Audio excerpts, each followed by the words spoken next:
All right, here we go with skill number 2's practice problems.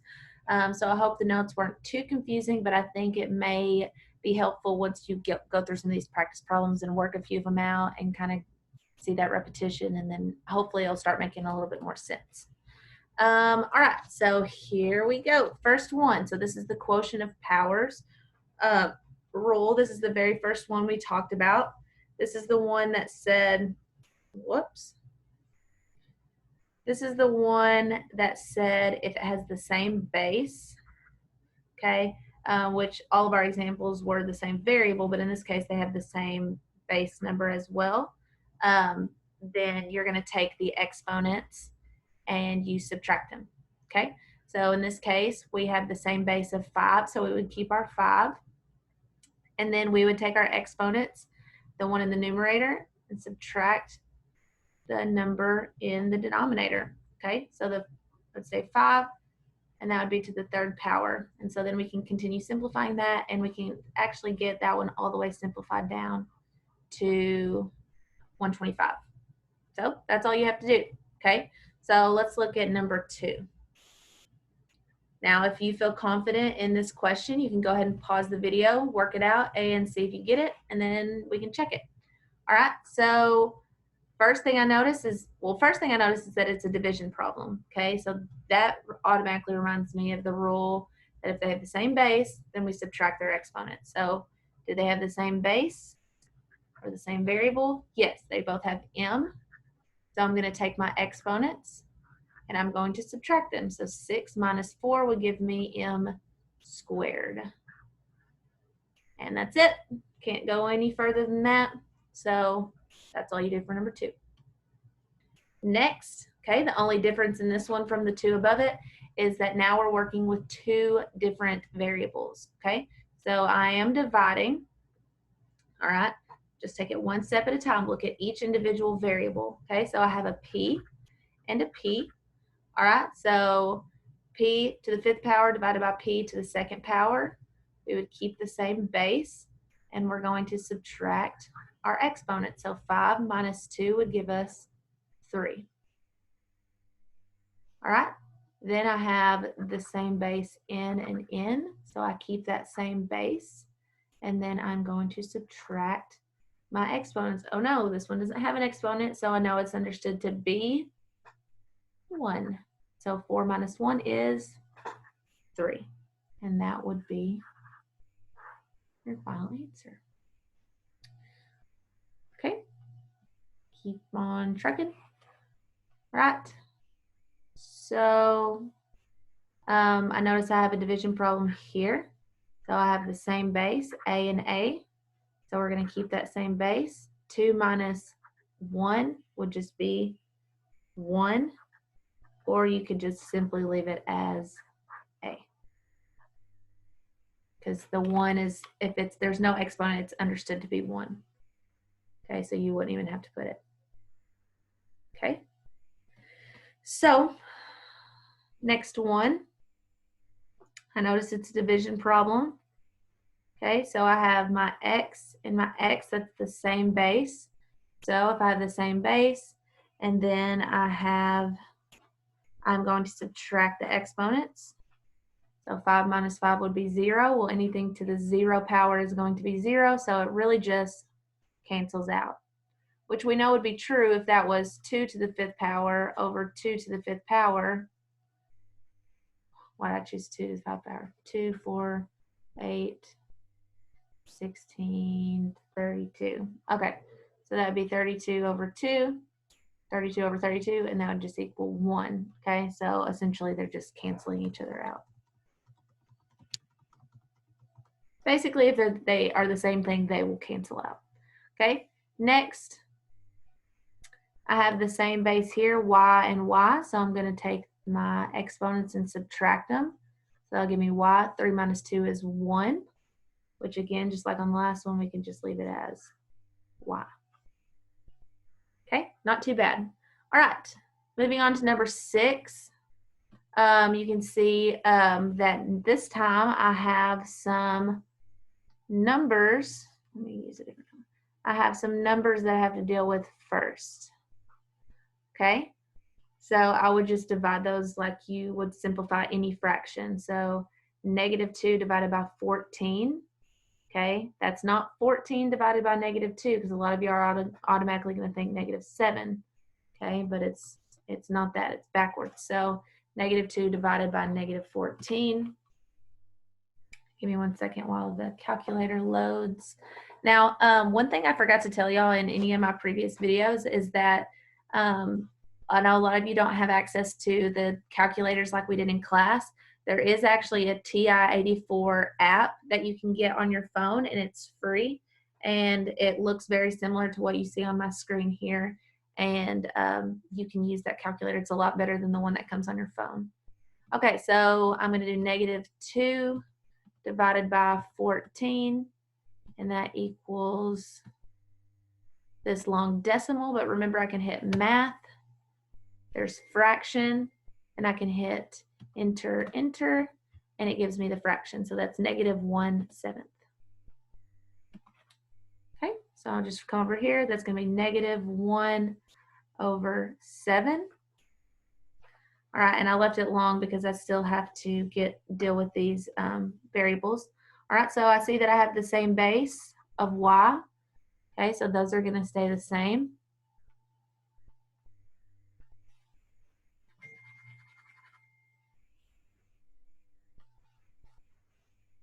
All right, so I'm going to leave that y, and then I'm going to take my exponents and subtract them. 7 minus 5 would be 2. So you would have -1 y squared divided by 7.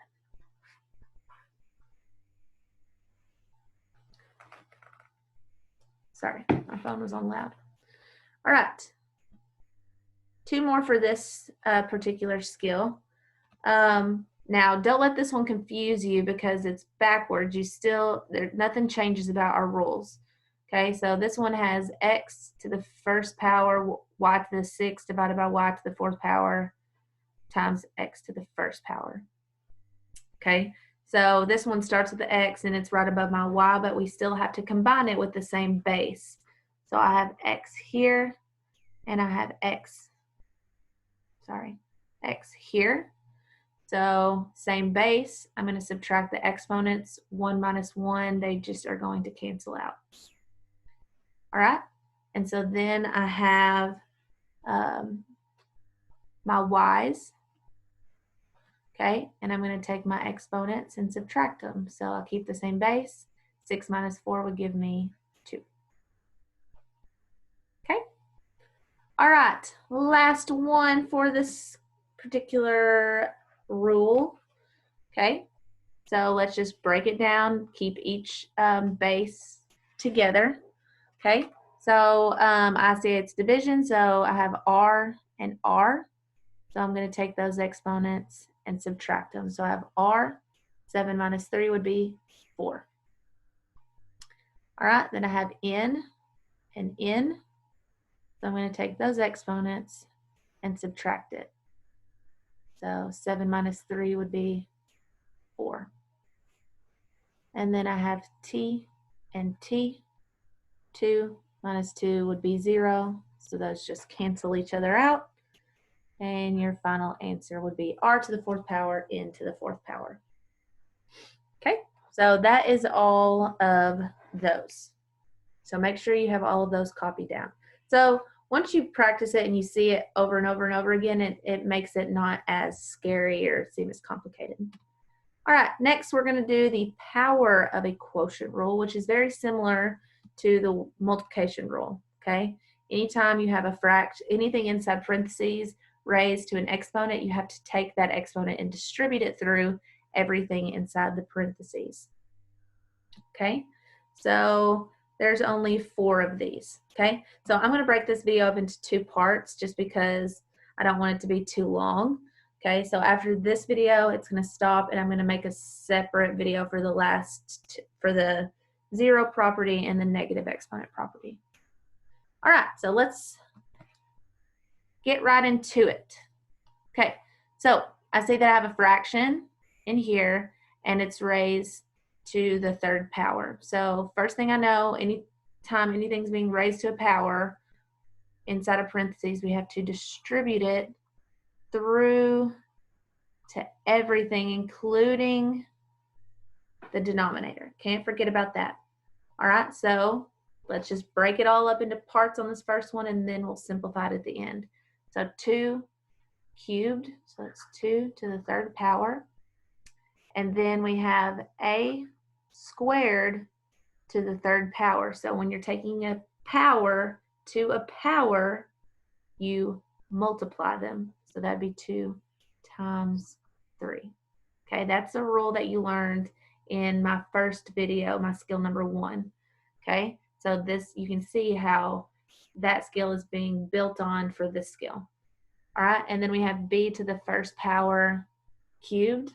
So that would be b to the first power. So since I have a power to a power, I'm going to multiply them. And all of that is going to be over a to the third power. So that's a to the first. 1 times 3 is 3.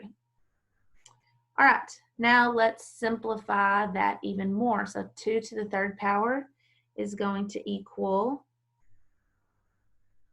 8. So that'd be a. 2 times 3 is 6. B. Okay, team timeout.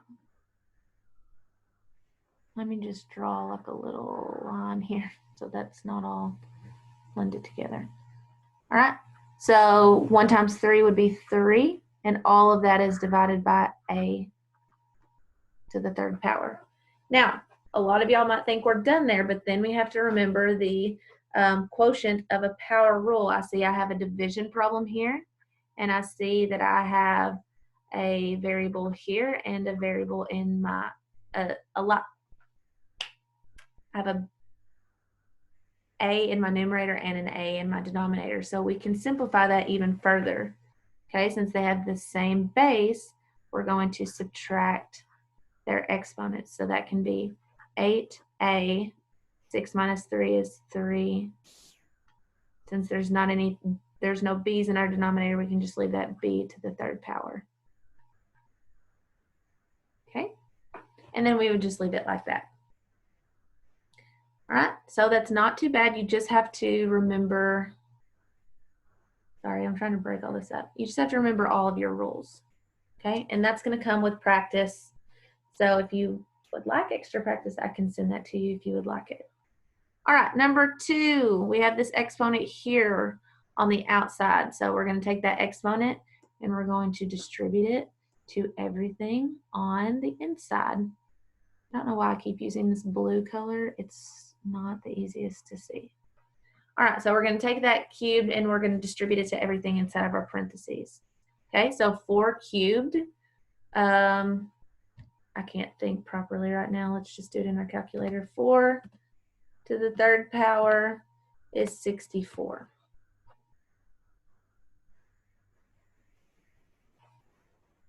Okay, so that's going to be 64. All right, so then we have p to the fourth. So if we have a power to a power, we multiply them. So that's p to the 12th. All right, and then I have r to the 4th. So a power to a power, you multiply them. Okay, then we have to still distribute that 3 to everything in the denominator. So 3 to the third power is 27. Whoops. And then p squared to the third power. So a power to a power, you multiply. 2 times 3 is 6. And then r squared, power to a power, be r to the 6th power. Okay, so then I notice that I have a division problem and I have the same variables in the numerator and denominator.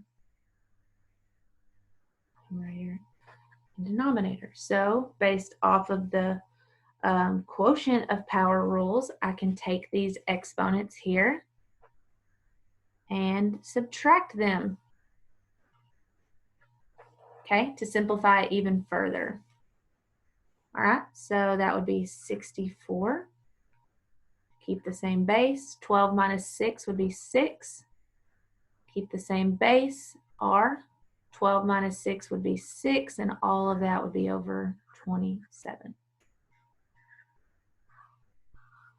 Okay, so that is that in the simplest form.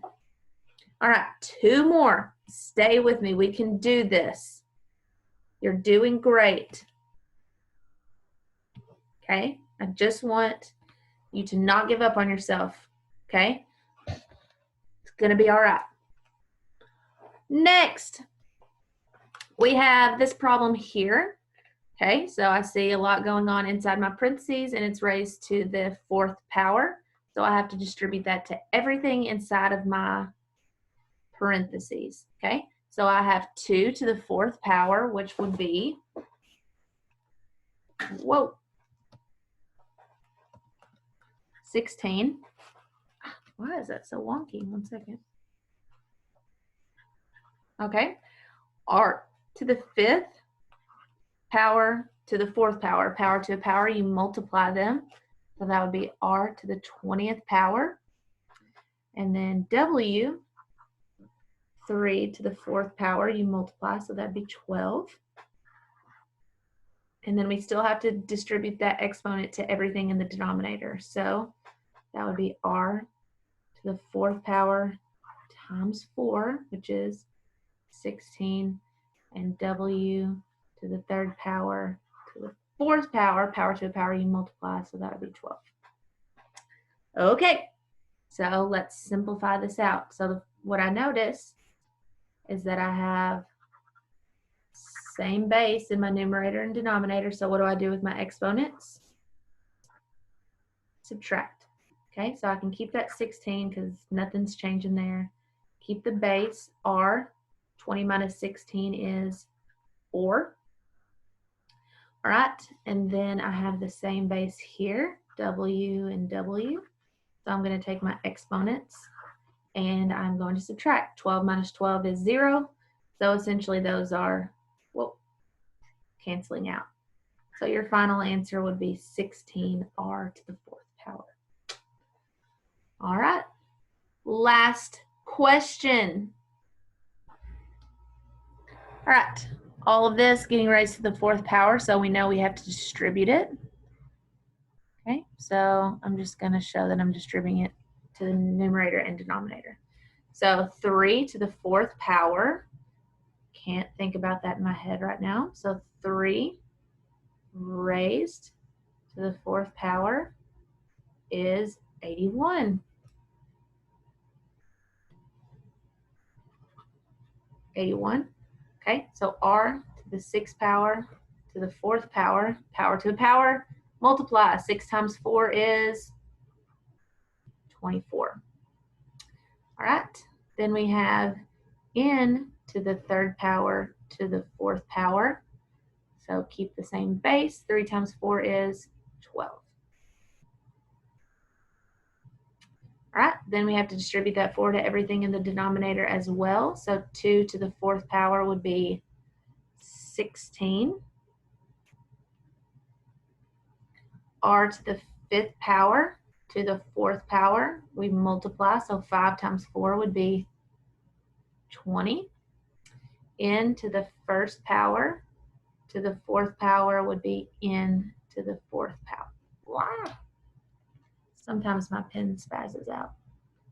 Okay, so now we need to simplify. Nope. All right, so I have an r and an r. So what do I do with my exponents? Subtract. So we'll keep that 81. We'll keep the 16. That will be r. 24 minus 20 is 4. Then I have this n right here, this n here. So what do I do with my exponents? I subtract.